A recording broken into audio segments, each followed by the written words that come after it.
guys? My name is Nicholas Rice, owner, designer of the War Machine Project, previously known as the Hellhound Project.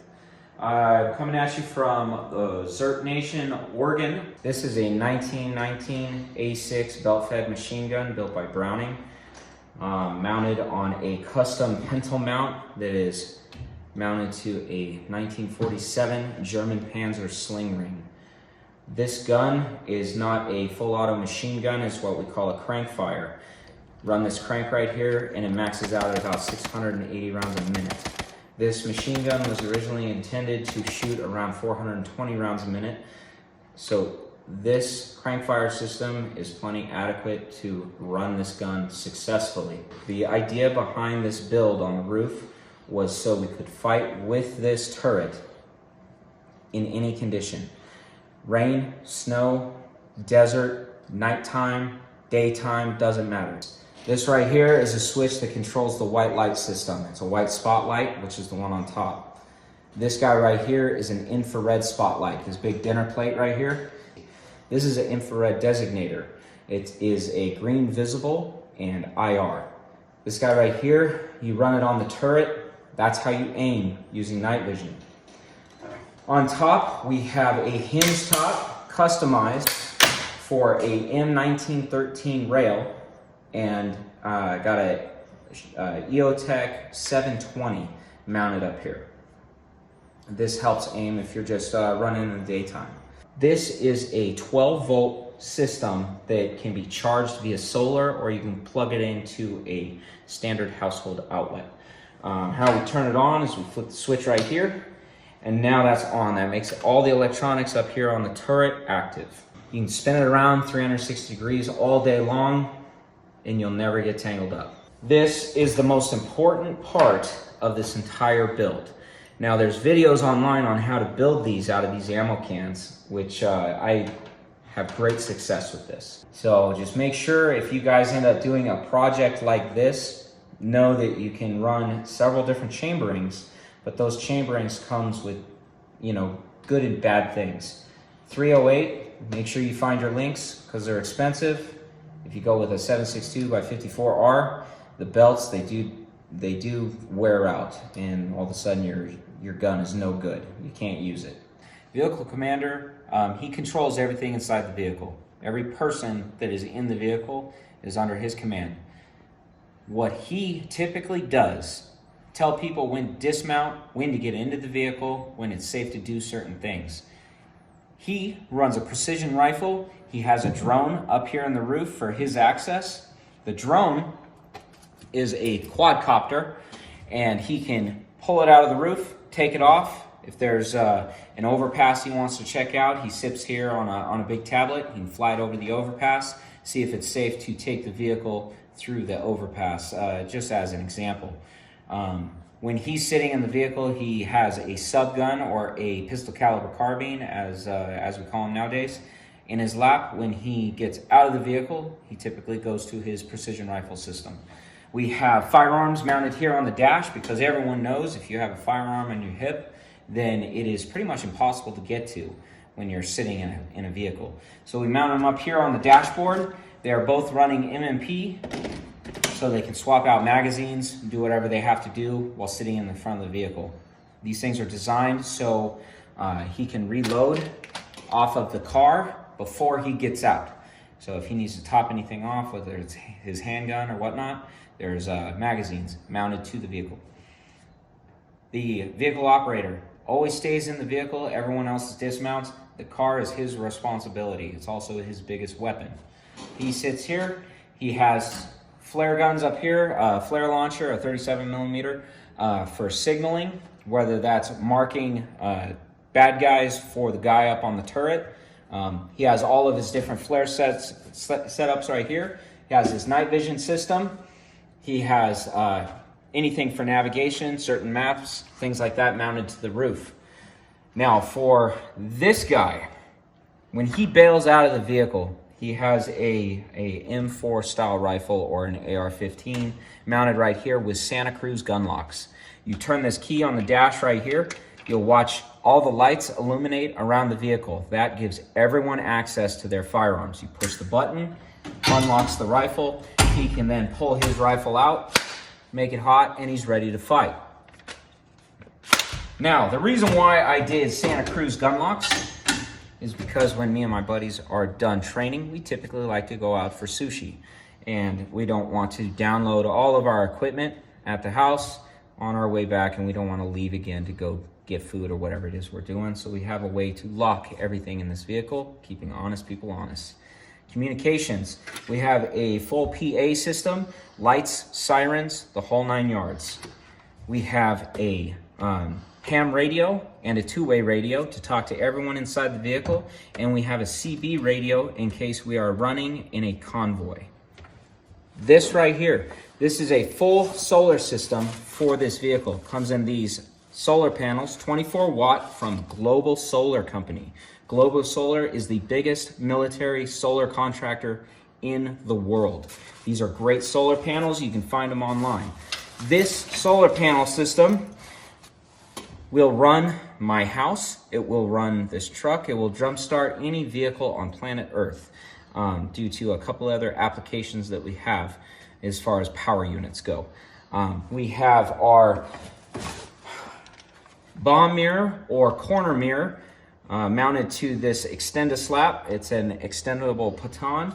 So if we need to bail out and we know we're going into a house, I can grab this device and I can run inside of the house, mount it on the back of my plate carrier, so we have a way to look around corners. So everyone can stay safe.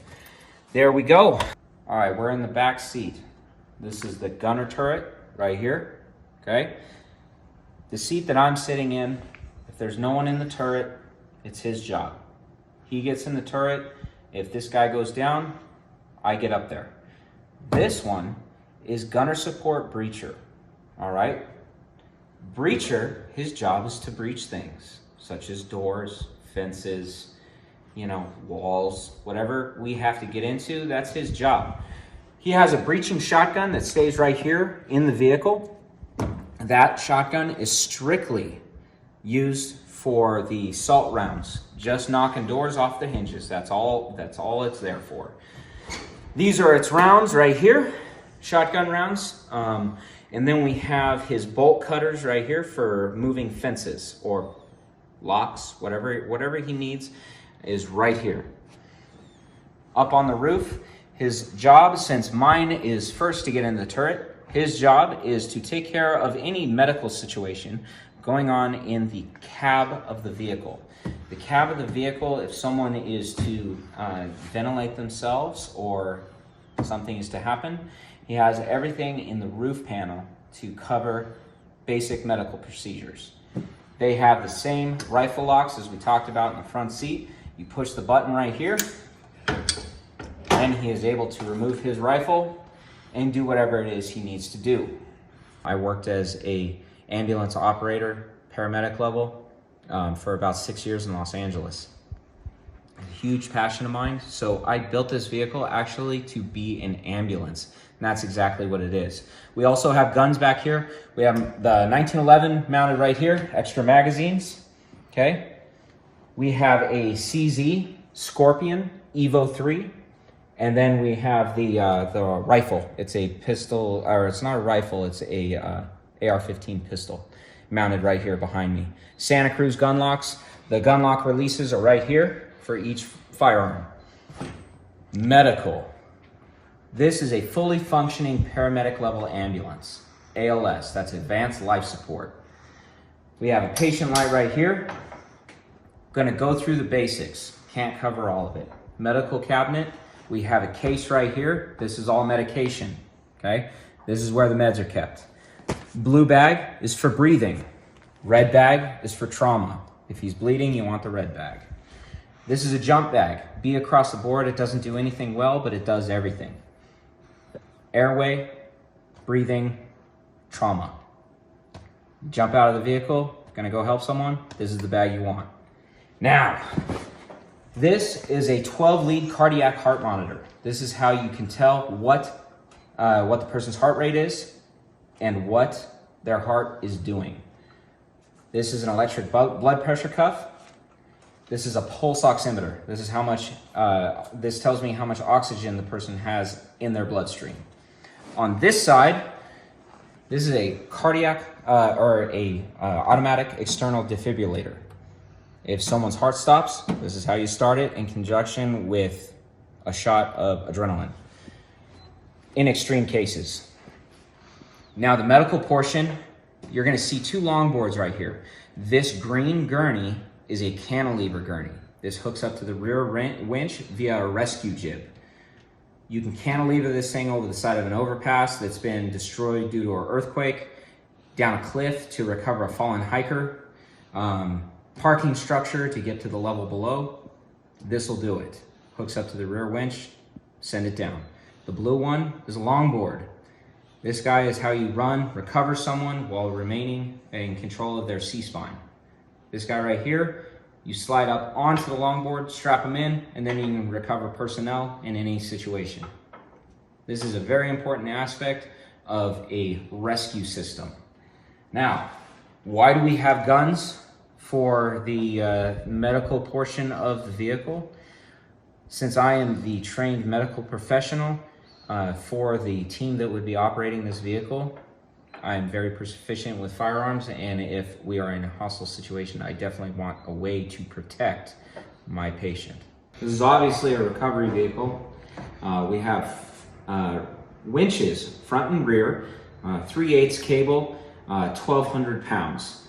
Smittybuilt is the brand. But let's talk about something a little more awkward for a rescue vehicle. This is actually a 3-person soft bottom Zodiac. It has a heavy duty D-ring connection on the front of it, so it can actually hook up to a winch. You can fair lead it out to someone that needs to be rescued in a flood situation, and then you can bring them back in with the winch, or just drive the vehicle backwards. However dire the situation is, you can choose your speed in which to recover. The oars are right here. They do mount on the side of the vehicle, or on the side of the boat, so you do not lose them. I think with the floods that happened last year in Texas, this is actually a pretty important aspect of recovery that is often overlooked. These guys right here are Max Tracks.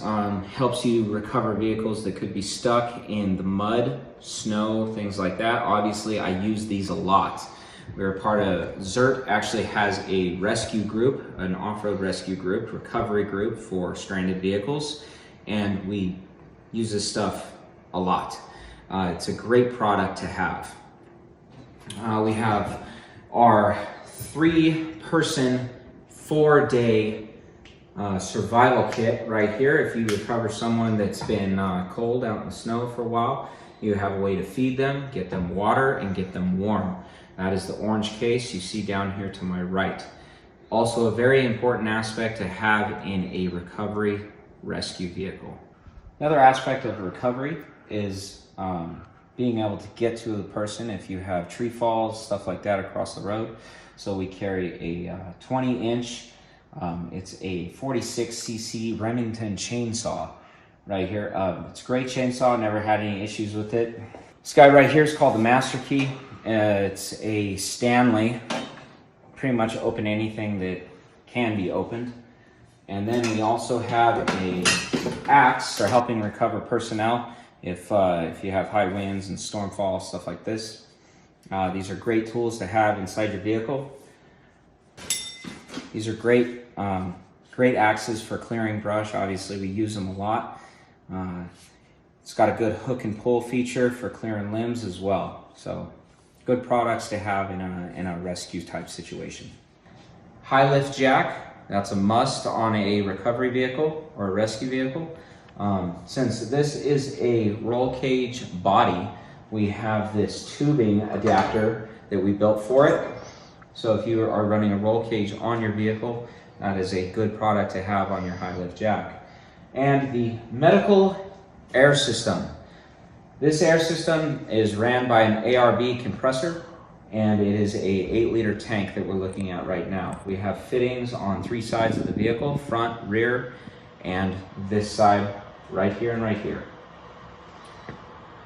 This system is so important to this vehicle because it's good for recovery, whether or not you're using it for tires, rescue, whether or not you're using it to inflate the watercraft that's on the roof, or we have a medical adapter for this, and you can use it to reinflate someone's lung.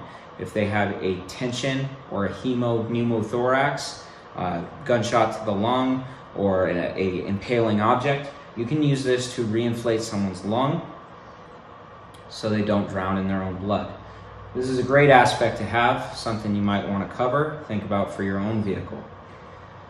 This vehicle I've been working on for about 7 years. It's constantly changing, the project is never done. There's always something else that we can cover with it, whether it's a survival or a camping trailer, the tent on the other side. There's things that we can't cover in this video, but hope we gave you guys a good start on maybe prepping for your family safety and the safety of the others around you. It's been an ongoing project. It's been a lot of fun. I hope this has inspired you guys to build a vehicle of your own. My name is Nicholas Rice, designer, operator, and builder of the War Machine Project. Have a good one.